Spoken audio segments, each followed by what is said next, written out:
This is CUNY TV, the City University of New York.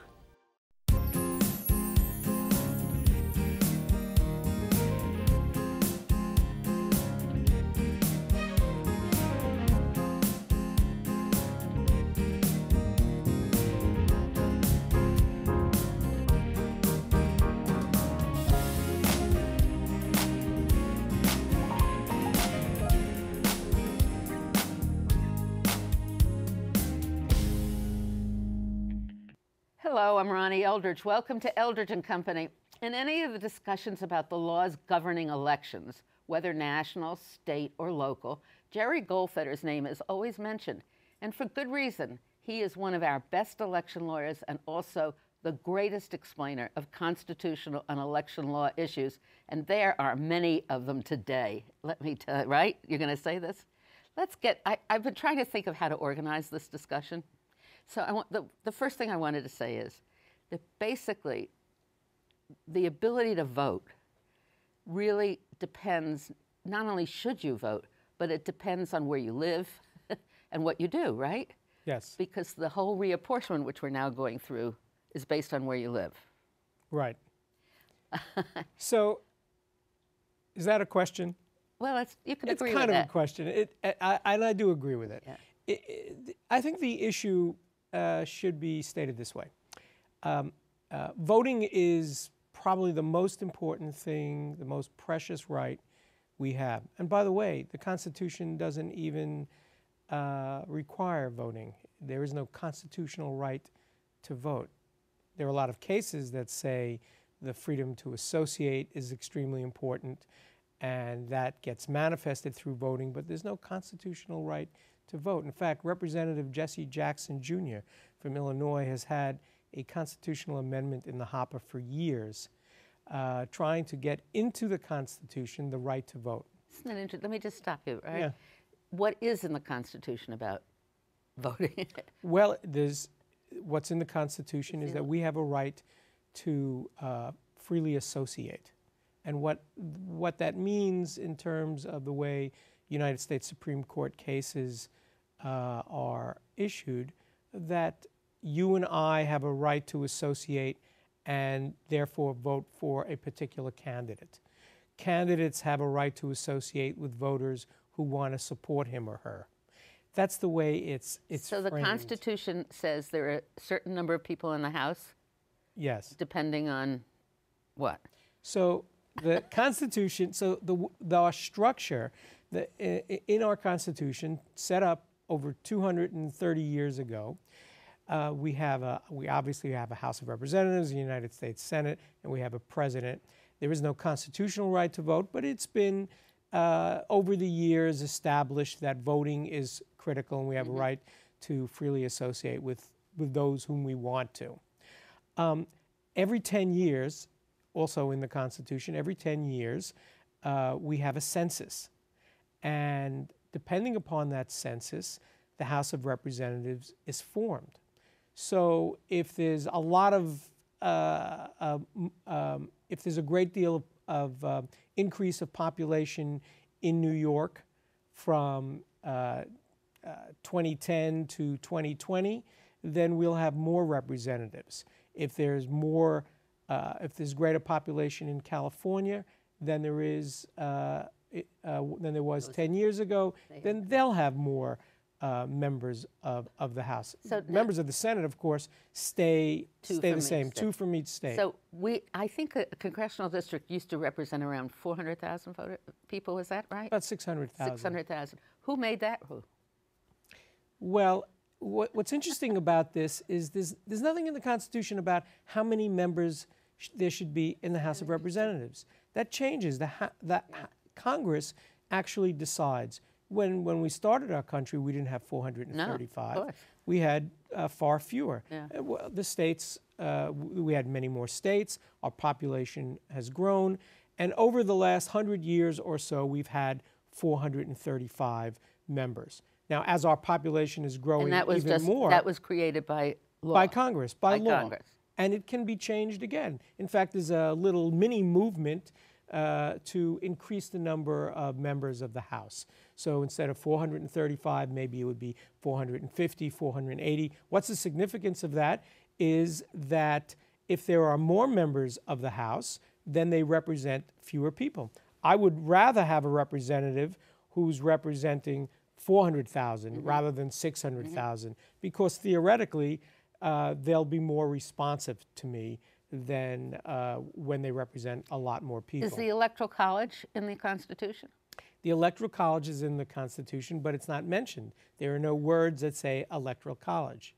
What does it say? So what it says is that the way we elect the president, which is probably the most bizarre method of all the countries in the world, is a combination of voting directly for electors and then the electors voting for president. Now it's a two-step That process. is not in the Constitution, or No, it is? that's in the Constitution. That's in the Constitution. I see. But they don't use the word Electoral College, but Right. nevertheless, the Constitution provides for that there's a group of people, we'll call them the Electoral College.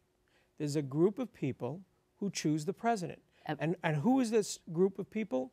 Well, each state decides who those people are. It could be you, it could be me, representing President Obama in the Electoral College. It's the state that decides, not the governor. It's the state that decides. The legislature. The legislature in the state decides how the electors pledged to a particular presidential candidate is going to be chosen. So the number of electors is, you take the number of House members, which happens to be 435 now, plus the number of United States senators, which happens to be 100 now because we have 50 states, and you add them together, and it's 535 electors, except that we also have a provision in the Constitution that says that Washington, D.C., even though they don't have members of the House or members of the Senate, they can get 3 Electoral College votes. That was passed in 1960, in the 1960s, 1967, 1961. So what we have is 538 electors chosen in the various states in Washington, D.C. every 4 years. And those are the people who choose And the president. there's no law or anything that says that they have to follow the state's preferences. Each state has different laws about that. A lot of states say that if New York votes plurality for Obama, that the electors pledged to Obama have to actually vote for Obama. You mean, so some states, when a state appoints the electors, do they have to be committed to a candidate? so you go into the voting booth. Right, You don't vote for Barack Obama. right. You vote for electors pledged to Barack Obama. It's very small print. It's tiny print. And some states have the names of all the electors. Most states don't. Yeah. So in New York, we don't. Right. It just says electors pledged to Barack Obama. And these are people who were really selected by the legislature. So that would lead one to believe that they're friends of people who were in the legislature. They could be selected by the legislature. They could be selected by the presidential candidate. They could be selected by governors and United States senators. That's Each all, state that has state a different thing. procedure for that. But who are they? They are party people. They are people who are state elected officials. They can't be members of Congress. Or they are big givers, people who've contributed a lot to the candidate. They've been people who have been involved in the political process. And they go, after you vote for the electors, and let's say on election day, Barack Obama wins a plurality, and the electors pledged to Barack Obama are then elected as the electors from New York. They go in the middle of December, and they vote for, they're the actual people who vote for President of the United States. And that's what happens in every state. In every state on the same date. That everybody has to do that. In December, there's a... Now, we have a lot of discussion about the fact that you can win the popular vote but lose the electoral vote. Right. And in the Bush-Gore race, he had the popular vote, But did it even go to the Electoral College? Oh yeah, the Electoral College. The Electoral College is the group that elected George Bush. Oh, it wasn't the Supreme Court then? Well, what the Supreme Court did was they stopped the recount process. And once the recount process in Florida was stopped, that meant that Florida was in the Republican column, and the electors pledged to George Bush were the ones elected from Florida rather than the electors pledged to Al Gore. So a week after that, the electors from Florida and the electors from New York, California, Illinois, every state, they all met on the same day, and they all cast their ballot, and George Bush had the majority of the Electoral College. And they sent these envelopes to Congress, and on in the beginning of January, the vice president of the Senate opens up these envelopes.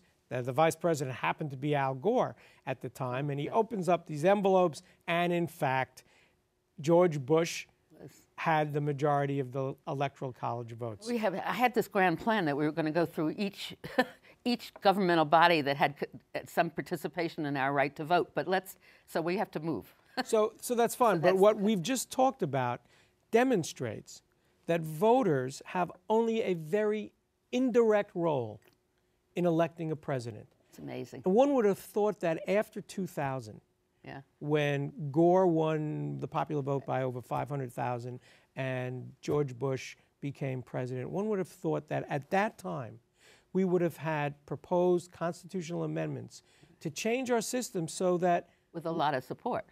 Yes, so that we just vote directly for president.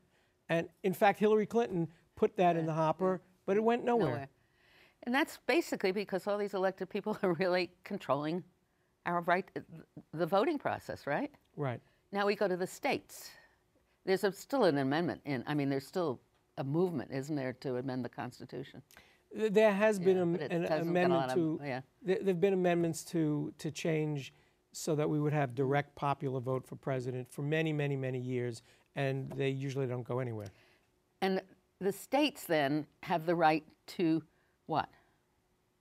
They make rules for the electoral process in their state. Right. That's right. So every state, the United States Constitution also says that the elections shall be regulated by the states. State elections, city elections, federal elections even. But how can that be if there are federal elections and each state has different requirements to vote? I know, it doesn't make any sense. No, it doesn't. Right? Has anybody taken that to the courts or done anything about that? No, not really. I mean, I was even just in the Republican primary. There's not even a standard. There's no standard for who can vote, when you have to register, how to count the votes, how to recount the votes. In a presidential election, never mind Congress, in a presidential election, you would think there'd be one standard in every state for all these election procedures. There isn't. It's 50 different, well, Washington, D.C., 51 different election codes that determine how people vote and how their votes are counted, even when we're voting for President of the United States. And there's also no similarity in how you nominate a candidate. That's right. So I was shocked when Gingrich couldn't get on the ballot in Virginia. I mean, how ridiculous is that? So in their primary, his name won't be on the ballot. Right. Now, because each state decides, well, we're going to nominate our candidates, whether it's for a mayor or a governor or for President of the United States. We're going to nominate our candidates either through a convention or we're going to nominate our candidates through a primary. And once they make that decision, well, how are we going to put them on the ballot? Well, some people, they just need to file a fee. Like if you want to run for president in New Hampshire, you plunk down $1,000, your name is on the ballot. If you want to run for president in the Republican primary in New York, if you are up in the polls or if you're able to get matching funds, you've raised enough money, your name goes right on the ballot. In Virginia... I thought you had to get signatures on a petition. In the Democratic primary, that's the case. And it's not in the Republican? In the Republican primary, you can do it through signatures, but you could also do it if you have a lot of support in the polls and so on. In Virginia, they needed to get a certain number of signatures, which is the way it works in most states. And if you don't get the signatures, you can't be on the ballot, even if you've been an incumbent, even if you've been in an office for 25 years, or even if you're a leading candidate for president of the United States. and you can't. On some level, it's totally ridiculous. Yeah. Now, voting age is a national standard? Yes, it's in the Constitution, 18 years. Oh, it is in the Constitution. Yeah. I thought it was 21 at one point. It was. And how did they change it? Well, different states passed laws to lower the age, Right. and then at a certain point, there was an amendment to the United States Constitution reducing the age to 18. Right. Now, but you don't, the question which come up Same now. thing with women voting. Yeah. Originally, Right, it was that's right. done No, in the right. states. Right. Certain states allowed it, and then there was a constitutional amendment for, in forget the about United that. States. Yeah. And then the poll tax. Right. But now we're coming to a similar kind of situation with the requirements in some states to have proper ID and Right. other things. And there's nothing we can do about that. Well, there is something we can do about it if we have the political wherewithal. The IDs sound like a good idea, but let's be frank about this. Voter IDs are used in order to suppress votes for the most part.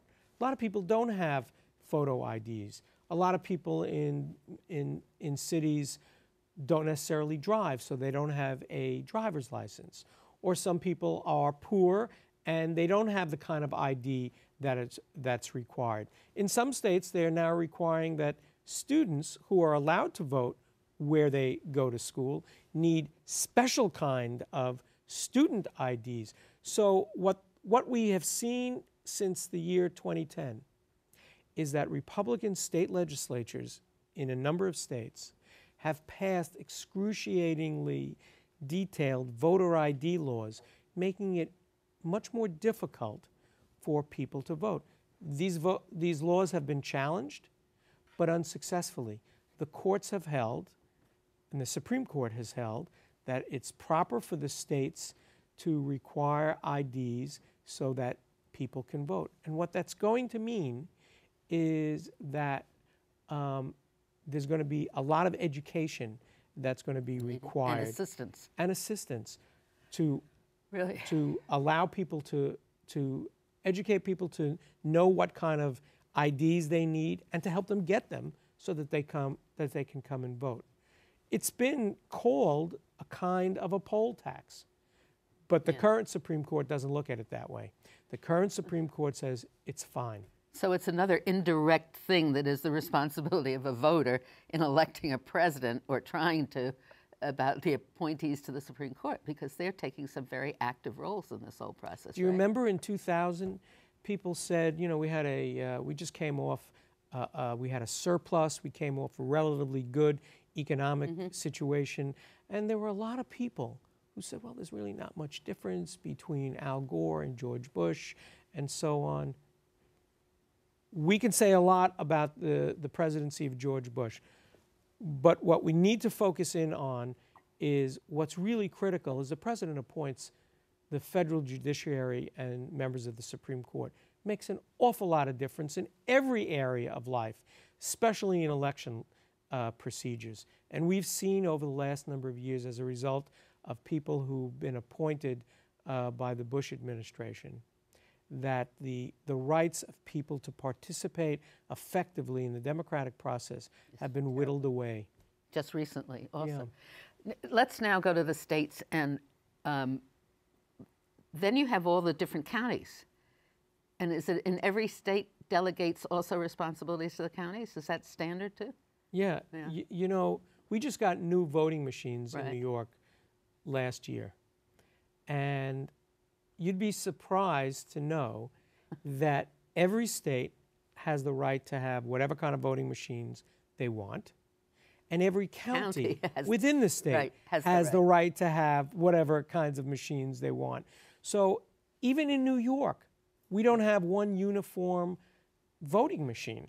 Now why don't we have, why isn't there legislation in the Congress to make national standards? Why isn't there legislation in the states to make statewide standards? Because the politics of the situation is such that there are moneyed interests as well as political interests that continue to stymie Congress from having standardized elections and elections where more people can vote rather than less. So then we come to reapportionment, which is a state responsibility, right? In each state, do they have different requirements? And it's the incumbent legislators, basically. Well, most states, so every 10 years we have a census.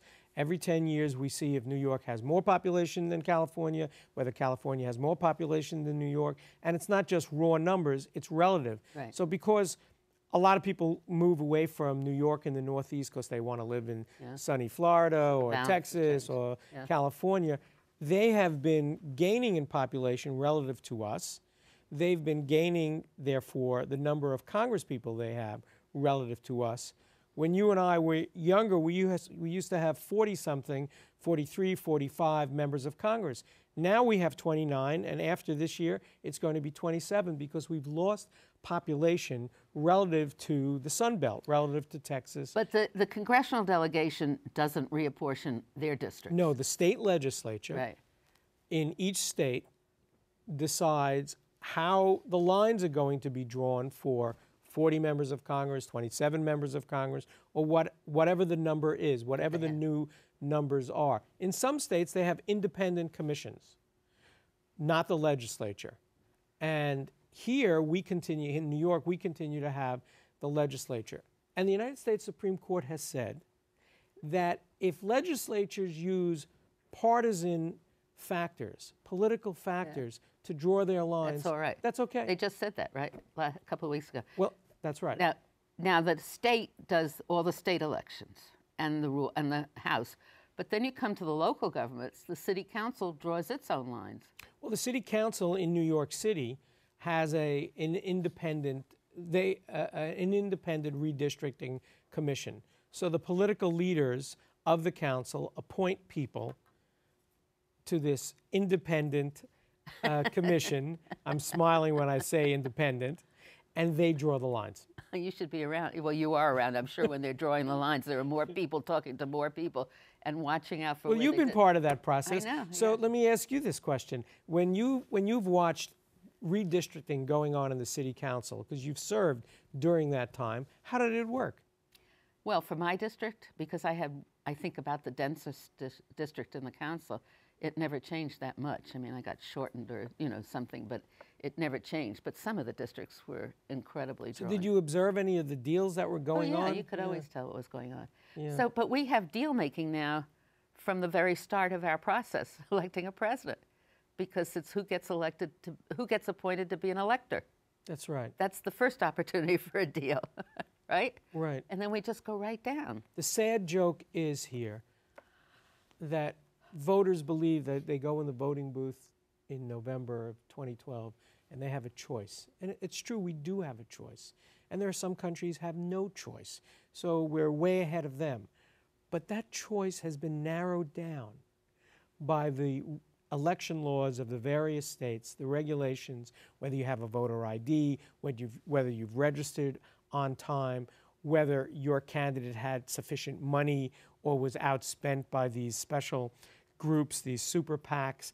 So the choice has been narrowed down for you so that when you go in, excuse me, when you go into the voting booth, you really don't have as much choice as you think you do. So it's devastating to hear this all. But let's go back now to the nominating process, because that's where we are. The caucuses versus a direct primary, that's one question, right? Right. Which do you think is fairest? On some level, it's always better to have more people involved in choosing a candidate. So in a caucus, you have to show up between 7 o'clock and 10 o'clock on a cold night in Iowa or something like that. But that's only the first step, isn't it? That's right. That's only the first step. In a primary, it's 6 a.m. to 10 p.m. or what have you. So more people. And sometimes you can vote early. So there are more people involved in the process. So I think a primary is better. But then in a primary, you're also risking how important your vote is going to be, because some states have winner take all and other states have it apportioned according to the vote. That's right. And in the Democratic Party, we have reformed the rules. We actually started, you were probably involved in the McGovern Commission. I don't want to date myself, right, but in the late 1960s, early 1970s. I went to a conference in Kansas City.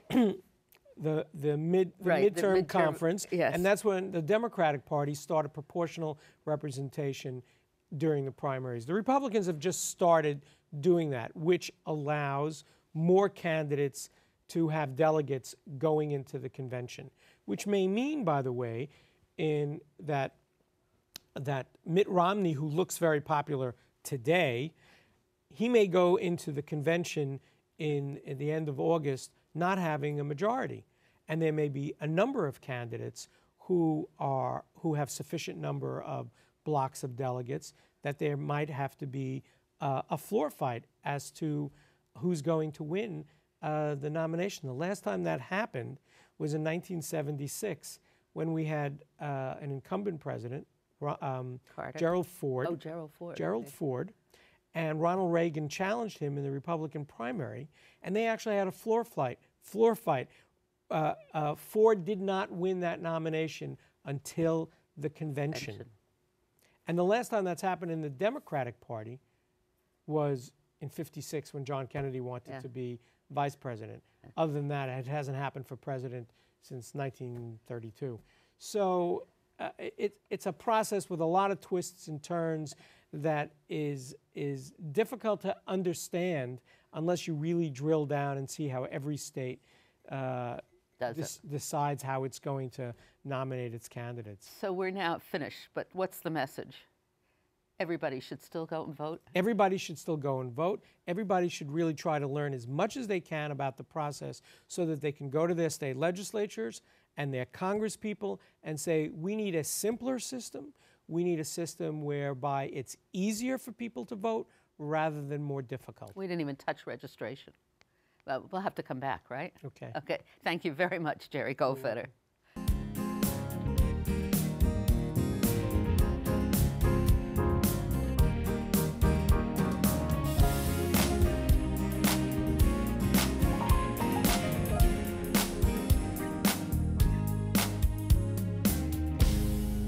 If there are any people you'd like to hear and topics you'd like us to explore, please let me know. You can write to me at CUNY TV, 365 Fifth Avenue, New York, New York, 10016, or you can go to the website at cuny.tv and click on Contact Us. I look forward to hearing from you.